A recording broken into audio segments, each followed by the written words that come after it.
So hello everybody and welcome back to Hello, It's Best to Talk. This week I've got a fascinating story from Sarah, who is going to tell us about her relationship with her dad, which she's done a TED talk on, which is getting huge amounts of interest.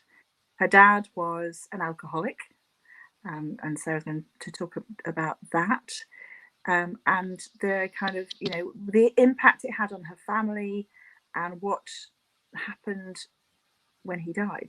So, Sarah, I'm really kind of handing over to you because I know it's something that we share a lot about, the importance of owning and sharing our stories. And, you do that so wonderfully. So over to you, Sarah. Well, thank you, Helen. Thanks for having me on the show. It's a real privilege to be here. So my relationship with my dad was an amazing one, and also quite a toxic one. And I say that I don't say that lightly either. I mean, my dad was a very loving, kind, and generous man. He wasn't violent, but when he was drunk, he had a different personality. So I developed a relationship with my dad that when there was two parts to him, and one part I loved him and adored him and looked up to him. He was my role model, the person I'd go to for advice. And on the flip side of that, it was like the different personality. It was almost like a Jekyll and Hyde. It was the drunk dad. It was that, oh, he's in one of his moods again. He's behaving funny, or he's creating an atmosphere, or he's putting me on edge. So it would just get me tense. So my whole childhood, I would say childhood, from the ages of 10 up to adult life, I spent a lot of it on edge, a lot of it preempting what kind of mood he was going to be in. So it was a whirlwind. It was a whirlwind of emotion, loving and living with my dad. My dad was a physically dependent alcoholic. He'd gone through something incredibly traumatic, and his way of alleviating that stress, the anxiety, the depression, the trauma, because ironically he was taught in his generation that it was a weakness to openly discuss your mental health. It was something to be ashamed about. It was something especially my dad was a Yorkshire man, so that typical. That's something else that we share, because I'm also my parents are from Yorkshire too. Yeah. Oh, brilliant! Yeah, we're West Yorkshire, so I was raised and born in Leeds. So my dad was typical Yorkshire man, very stubborn, there was almost this level of, they call it nowadays, toxic masculinity, where men weren't allowed to show any kind of emotion or weakness. Talking about having depression, well, that would have just been unheard of. So my dad drank instead, and as a consequence, he just introduced another stigma and another discrimination from society against him, that oh you're drinking, and that's terrible, and that's your fault, and that's an overindulgence on your part, and that's a weakness again. So my poor dad didn't really have he couldn't really win either way, really. So the drink kind of manifested, it took control, and it took control of the entire family. It's not just the person who's drinking that becomes affected.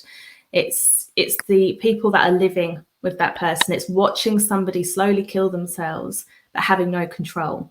And it's the level of frustration that comes with that. And it's the level of, you end up resenting them, you end up hating them, and then you end up feeling guilty for feeling like that towards them.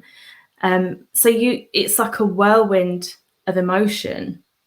We lost my dad in 2017. And prior to his death, he was actually sober for 12 months. So it got to a point when my youngest was a baby, and we were going on a family holiday. My dad turned up, and he was so drunk that he would have spent the whole holiday sleeping it off. So at that point, before we left, I took him home, and I said to him, listen, you're not coming with us. You're going to spend the whole time sleeping this off. It's not great for the kids to be around you like this. You need to go home, and we'll deal with this when we get back. And I said to my sisters at that point, because we tried everything. We tried having that understanding approach. We tried having the shock you approach. We'll be not like saying mean stuff to him, try everything we did. We tried with the best of intentions, but we just didn't know what we were dealing with. We didn't understand it ourselves. And as well, you feel a loyalty to that person. I felt a huge loyalty to my dad, which is why I outwardly pretended everything was fine. And that was the stigma having an effect on me. And I know I speak for myself. I can't really speak for my sisters, my mum, but I look at it all and I look and I think, well, the reason none of us really opened up about this or asked anybody for help or openly said to somebody we're struggling as a family was because we didn't want that association of your dad's an alcoholic, he's self-inflicting it. It's a weakness, it's shameful. And you don't want people thinking that that's the way you're going to end up. So you're very consumed nowadays, I think, in what people think. And I think I don't really care anymore, but I used to. And I think a lot of us would be lying if we said we didn't care what people think to an extent. So the stigma really took a hold. Where was I going with that? The holiday. So I took my dad home and I said to my sisters, right, under no circumstances contact dad. Like, we really need to really hit him now where it hurts. And we knew my dad's weakness was his girls. And we knew if we took ourselves away and removed ourselves from the situation, then it might shock him into realizing he needs to get help. And it might shock him into thinking, or it might open his eyes to what the alcohol is doing. So it was 3 months where I check in with my dad to see that he'd not killed himself, pretty much. And my sisters stayed away, and I really kind of ran with that. And I got a phone call from him 3 months after, and he said, I tried to get through this without getting emotional, but he said, I will do anything you want, because losing my 3 girls is nothing in comparison to what I've been through in the past. So he went, so basically he was saying that losing us is the worst thing that could happen. I will do anything you want me to do. Just name it and I'll do it. And so I thought, great, well, you need help, Dad. Do you need help? And he said, yes, I'll get help. You're right, I need help. But the thing is, what I'd done there is I'd forced him into it. I forced him with the best of intentions, but he didn't want it for himself. He was doing it because he didn't want to lose his girls. I think he knew at that point, he knew we were serious. He knew what he needed to do. And he came to a rehab facility. I accompanied him. It wasn't an inpatient. It was kind of he went to see a doctor. I went with him, and they assessed him. They told us what they needed to do. And then he had the treatment at home. Nurses would come in and visit him every day. But when we got into that treatment facility, he looked so humiliated, and he sat there and his eyes were glazed. He was shaking, and he whispered under his breath and he said, I'm so embarrassed. I'm so embarrassed of myself. And I just looked at him and I said, Dad, you're doing amazing. You have nothing to be embarrassed about. This is you're getting help. That's the first step to recovery. We're going to get you help. We're going to get you better, and you're going to be back to normal again. And when we went to see the doctor, I didn't really understand or appreciate the extent of the issue we were dealing with. I mean, prior to this, I used to think I would be helping him by pouring alcohol down the sink, by throwing it all away, by saying nasty things to him. I would say stuff like, you're doing this to yourself, or other people have it worse off. And all I was doing was invalidating his feelings. And I'm ashamed of myself looking back at that. But there isn't that awareness or that education in society. No, there isn't a textbook. Even now, there isn't a textbook on how to love an alcoholic. So the doctor said to us there that under no circumstances must you take any alcohol away from your dad. Your dad is physically dependent on alcohol. With the symptoms he's showing, with the results he's showing, he is physically dependent on alcohol. And if you take away his alcohol, he could have a seizure and die. So at that point, I was a bit like, oh my goodness, I never understood it was this bad. Because I mean, you can go into any supermarket and buy alcohol, and there's no warnings on it like there are cigarettes. It's not hidden behind a counter, or it's just so accessible. It's everywhere you go. So you think something that's something that accessible and something that's available so freely can't be that dangerous. But actually, lo and behold, it really, really is. Yeah, I mean, there are so many messages, aren't there, for us to drink. I mean, it's the birthday card thing that Yeah. It really gets me. If I need to get into a birthday cart, I mean, I'm sober, have been for a while now, but you go into a birthday cart, you just they're jam packed with, it's wine o'clock, or Yeah. off a G&T, and it's the messages from society are drink, drink, drink, drink, drink. It's like that's that's the societal approved drug. Yeah, well, it's socially accepted. And the ironic thing is, Helen, with that, is that it's the only substance we shame you into having, Yes. and we shame you for not having. Yeah. Like if I go out with friends and I don't have a drink, oh, you're being boring. Are you pregnant? Are you driving? You're almost like, come on, just have one. Come and have fun with us. And it's that you're shamed into having it. And each one of us, our brain reacts differently to alcohol. We don't know how we're going to react to it. But if you react in a bad way and you make a fool out of yourself, or you can't handle your drink, or you end up in A&E because you've drunk too much and then you're wasting NHS resources, then you're shamed. So either way, you're shamed if you don't, and you're shamed if you do. Absolutely. Yeah. So you're so right. I mean, when people often ask me, why don't you drink? As if I have to come up with a justification for it. And, there's part of me that actually just feels like saying, well, why do you? What's going on for you that you feel you need to drink?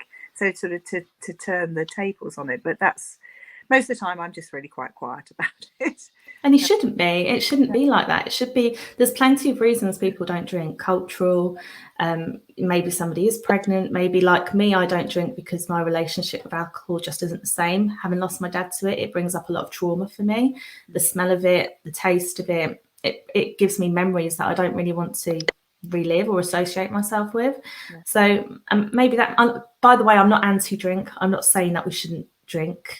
So I think it's important to get that across, but it's also important that we recognise our own attitudes towards alcohol and have a respect for it, and we respect the dangers of it, and we understand the dangers of it, and we understand that if somebody becomes addicted to it, or if somebody abuses alcohol, then it's a far bigger picture than what we think of it as being, well, they can't control their drink, or they're just being self-indulgent. I used to say far too much shame attached, isn't there? But so you said that when your dad actually died, if I can tread on this very tender territory, Sarah, that he hadn't drunk for a year. Is that right? No, yeah, that's right. So he, after the detox, so he had a medical detox, and I was so proud of him.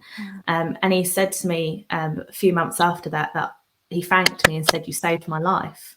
And the doctor at the time said to him, if you go back to drinking, then it will kill you. But again, we didn't take it serious. Well, not taking it seriously is the wrong word. We underestimated how serious of an illness my dad had. We assumed he's come off the drink, he's had his detox, he's fine. He's no longer an alcoholic. Well, what we'd failed to recognise is that my dad needed to have psychological treatment to deal with the underlying trauma as to why he was drinking in the first place. But all of that kind of got brushed under the carpet. He's not drinking, he's fine again, we've got dad back. And I developed that bond that I had with my dad again as an adult as what I had with him when I was a child. So that relationship, that love I had for him, the closeness, the bond, and I'm grateful for that 12 months. I'm so grateful because I got my dad back. But we lost his dad, my granddad, in March 2017. And again, he put that stiff upper lip on. He's fine. He's fine. He's not affected. He kept saying, "Oh, he's had a long, happy life, my dad.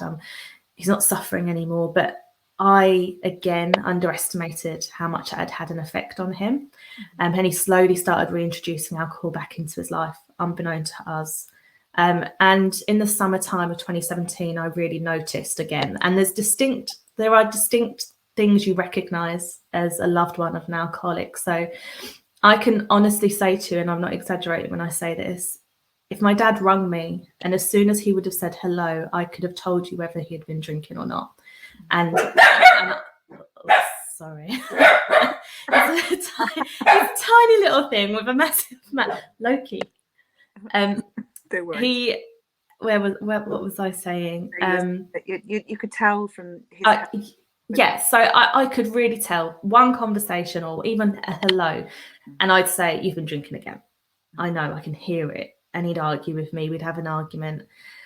And he started back up again. And that summer, 2017, in August, I have never, ever in my life felt frustration like it. And I said some horrendous stuff to my dad, but I was so helpless. I knew what he was doing. And I knew this time he wasn't just going to cider or wine or anything weak. He was drinking a litre of vodka a day that we know of. Now, my dad, although he was a physically dependent on alcoholic, my dad's tolerance was a lot lower than, for example, my mum's. My mum could drink a lot more than my dad and not feel the effects like my dad would have done. So his tolerance level was much lower. Even though he was physically dependent, it didn't take a lot of alcohol for my dad to be affected emotionally by it. But this time he was doing a litre of vodka a day. And you could see it. You could see it in his face: glazed eyes, bloated abdomen, where the rest of his like his arms, his legs, his neck, his face would be skinny, but his belly was very bloated. That was end stage liver disease, unbeknownst to us. But again, he brushed everything under the carpet. If I approached him about it, if I said, I'm concerned that you've got liver failure or we need to get you to see a doctor, he would shout me down, and he would shout at me, and he would assert his authority as, I'm your dad, you will respect what I'm saying, and I'm fine. And it was a week before he died, maybe even less than that, that I went to see him, and he was in a really bad way, like really bad, and I was genuinely worried about him. And he shouted at me, and he said to me, and I think these words really stuck with me, and I think these inspired me to do what I'm doing now. He said, I have done this to myself. It is my own fault that I'm in this situation, and I will get out of it myself. He said, I'm not going to the hospital and wasting doctors' time when there's somebody in that A&E room that will need a doctor more than I do. And at that point where he really shouted at me again, I walked away and I said, well, I can't watch you kill yourself. So, but again, even though I knew that there was a serious issue there, I didn't think he'd die. Like, we'd been in this situation so many times. It was like a repeat. It was like it was on loop. So I can't begin to tell you how many times we've been in this situation that I just thought, he'll come round. This time we will get him help. And it was always, it won't happen again. It won't happen again. But this time he made me feel like I was being dramatic. I was making a big thing out of nothing. So I walked away, but I rung a helpline. And thinking, because again, that level of frustration I felt, I could feel it. I could feel something wasn't right. I didn't necessarily understand what was happening, but I knew I felt out of control. And my mum and dad were separated by this point. I was the eldest daughter, and I was that one that took on that role of trying to fix things, trying to fix him. I was fighting the illness. I was always fighting the illness. And I rang someone, and they said to me, there's nothing we can do unless your dad picks up the phone himself. To which I said, but I don't understand, because my dad can't even get himself up off the sofa. So what is he supposed to do? And there was nothing they could have done, apparently, which again, I think is just, I think there's a lot of reform needed in that area. This is a serious illness that affects millions of people in the UK. So my dad's not the only one in that situation.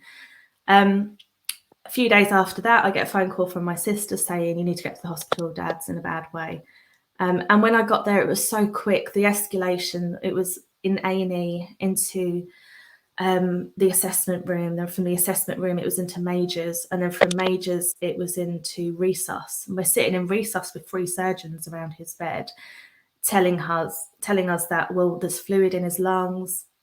By the way, I should actually put a little trigger before I go on to say what I'm saying, if you're all right with me talking about. Sure. So yeah, trigger warning here about the intensive care part of. Yeah. Okay. Yeah.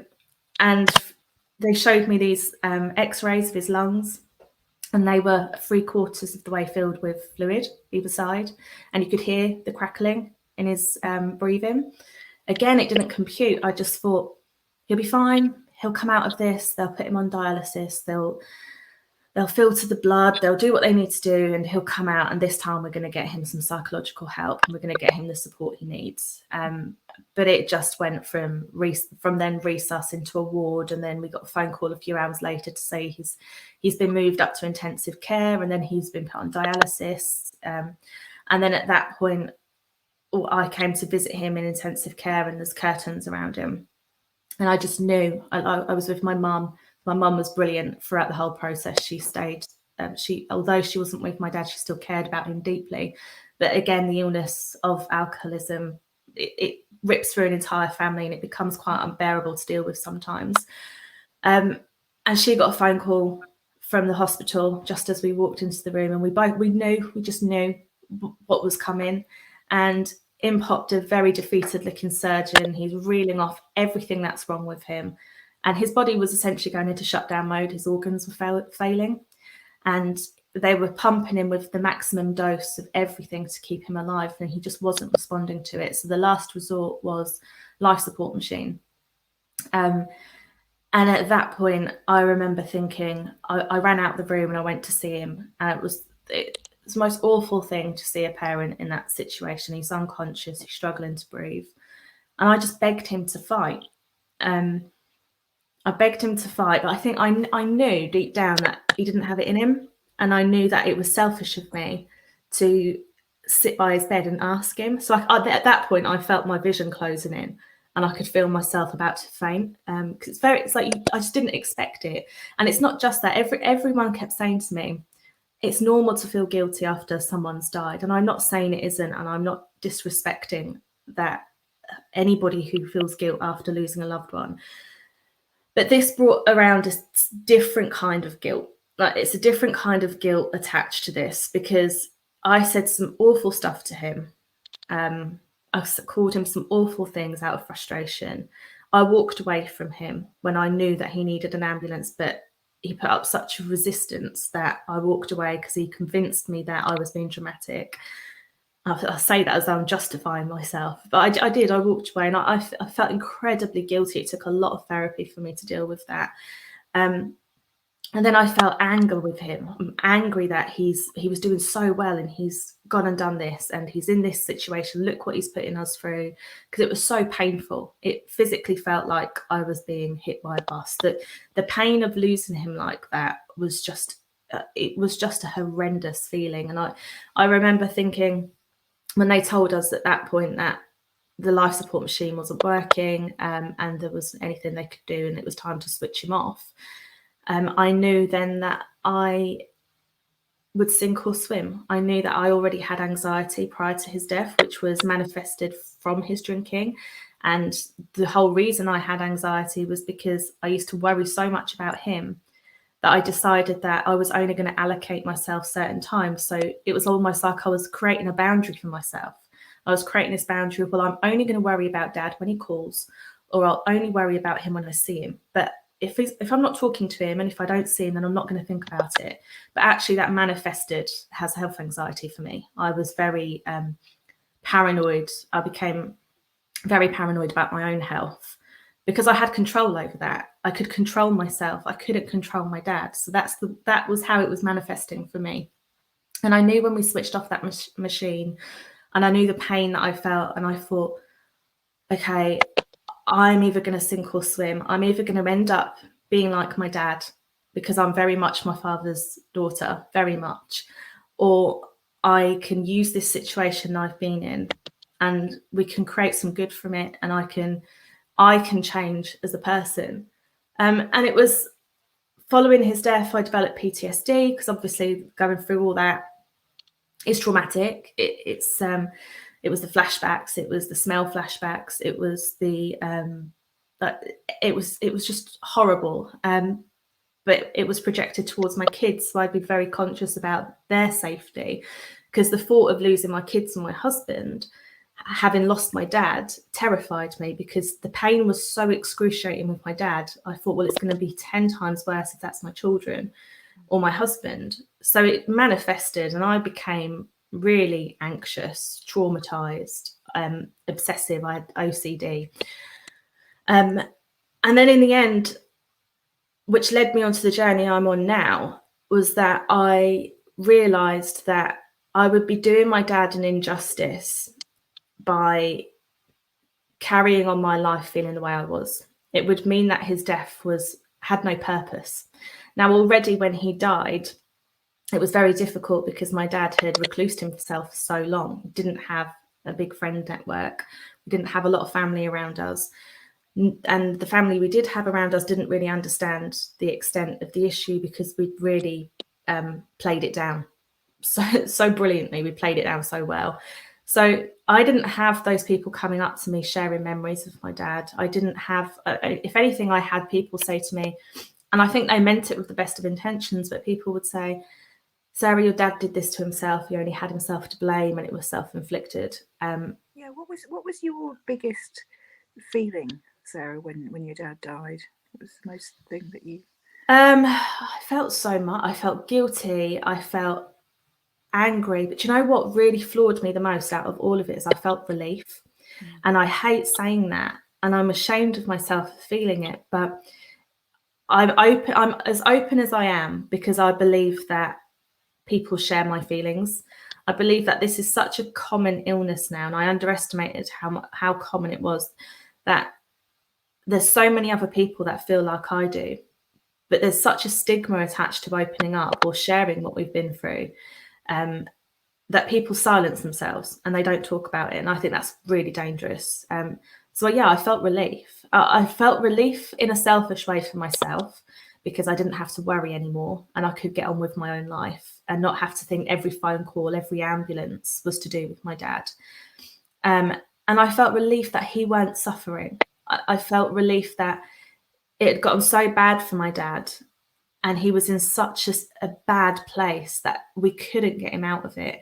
And I felt relief that he didn't have to go through that anymore and he didn't have to feel like that. And I remember saying to my mum, well, if we've got to feel like this, my dad's at peace, then maybe we're taking one for the team here. Yes, it's horrible and I'd give anything to have him back. But is that fair? Is that fair on him? Or was that selfish of us? And it was such a horrible way. And then I felt guilty for feeling relief.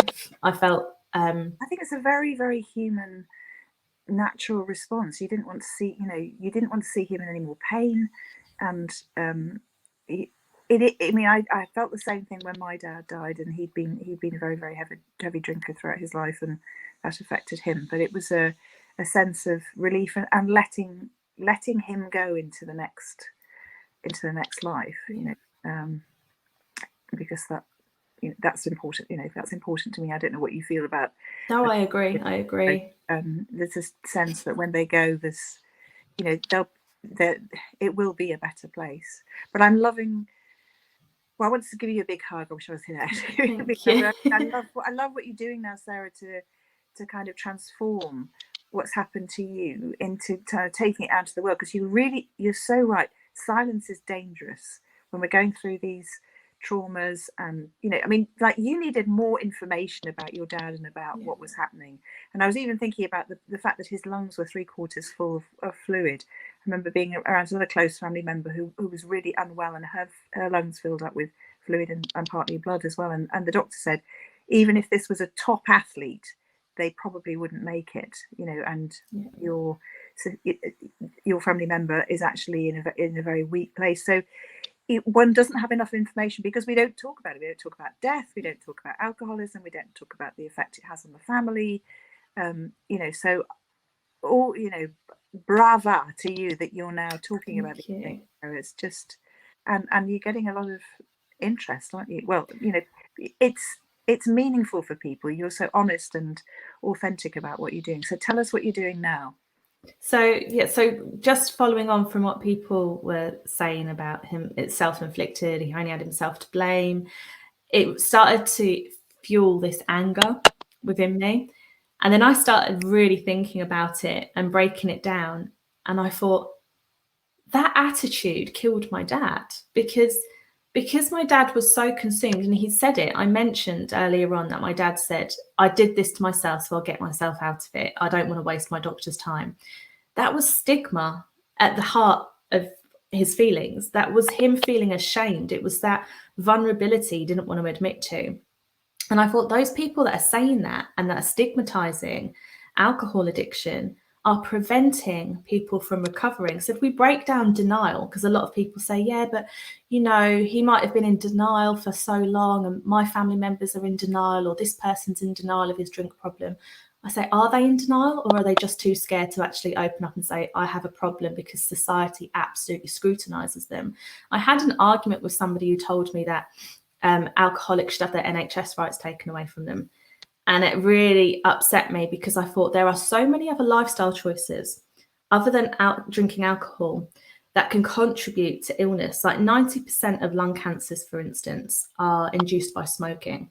A massive contributing factor to developing type 2 diabetes, coronary heart disease is down to our lifestyle choices, what we eat, what we drink, and our diets and exercise.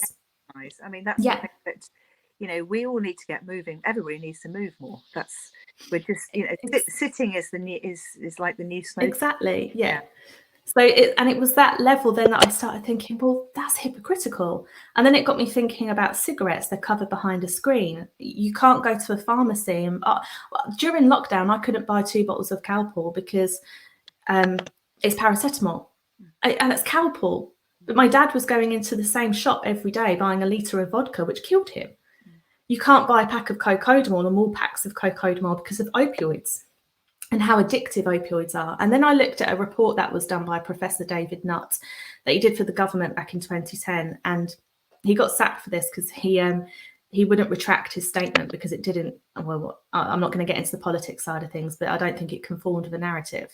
I say that lightly. I don't even know if I should say that. But anyway, alcohol was listed as the most dangerous drug in the UK. It came before crack and heroin. And there's reports on it. It's a Lancet report. Very interesting report. And it's because of the dangers it causes the user, but for the effects it also has on society. So drink driving, domestic violence, crime, everything under the influence of alcohol.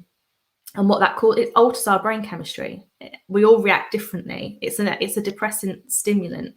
So it's like giving somebody a Valium and saying, take that, but don't get sleepy. And then expecting somebody to have a glass of vodka or whatever they want to drink and going, take that, but don't get affected by it, because shame on you if you do. You can't help it. You can't control that. And it got me really thinking. And I went through a real stage of getting angry, to the point where my husband said to me, you know what, you've really got to rein it in a bit, because you're becoming quite passive aggressive. And actually, you were those people years ago. You used to think like that. So really, you need to channel that anger into educating people, raising awareness, and sharing what you've been through, but sharing it unapologetically, honestly, with no shame, liberating myself from that stigma. And I come out now and I say to people, yeah, that's how my dad died, because at the beginning I lied about it. I would tell people he had a heart attack because of people's awkward reactions when you tell them he died from alcohol addiction. And you can see a look of awkwardness in their face. You can just see it. So I would end up lying about it. Whereas now I'm so liberated from it and so empowered by what we've been through that I go out of my way to challenge that thought process. And when people say, oh, well, that was his own fault, I say, what, like any other disease, really? And I think there's a massive proportion, and the statistic is pretty high. I remember reading it, but I can't remember exactly what it was, but it was a very high statistic that chances are an illness we contract will be down to our lifestyle choices. So I thought, well, that's just really hypocritical. Like, we can't be treating people that are genuinely, they're ill. These people are ill. We were saying at the beginning that you're shamed into not drinking, and then you're shamed for having too much. So I really started thinking, well, the stigma prevents a lot of people from asking for help. And when I started voicing that and being really vocal about it, I cannot begin to tell you the amount of messages I've had on social media agreeing with what I'm saying. But people will say, I can't publicly say this, but I just want to let you know, yes, you're exactly right. The reason I never asked for help is because I was ashamed of myself. I was embarrassed. But you can go into your pharmacy and get a nicotine patch to stop smoking. And nobody calls a smoker an addict. Nobody calls a smoker a dirty addict smoker. But my dad, the names that are devised for alcoholics is just so unfair in a culture where we glamorize it and we promote it, we advertise it, and I'll reel it in a little bit. You're telling your truth now. You're getting out there and you're telling your story. I know that you've been picked up by Sober Dave, who's who's, you know, very well known, very well respected and loved sober proponent, and so you're getting out there. And so I'm going to drop below the links for how you get in touch with Sarah and what she's doing with her Warrior Kind brand. So just wanted to say, Sarah, really thank you so much for sharing your story. I can hear the passion in your voice. I feel like we could carry on talking for another couple of hours. Yeah. Sorry, I do come off on Monday night. Absolutely great. I think you know, I know you need to get back to your kids as well. So thank you so much, and thanks everybody for watching. I don't know, Sarah, is there anything else that you want to add just before we end? No, just thank you for having me. And if you do want to follow what I'm talking about, then I think probably the best place to catch me is Instagram, which is Sarah_Drage. And yeah, Wonderful. That's where I am. That's where you are. And yeah. And you're telling your truth, and you're telling your story and owning your story, which is so powerful. So thanks so much. Absolutely. And thank you. Take care, Helen. Thank you. Bye bye. Bye bye.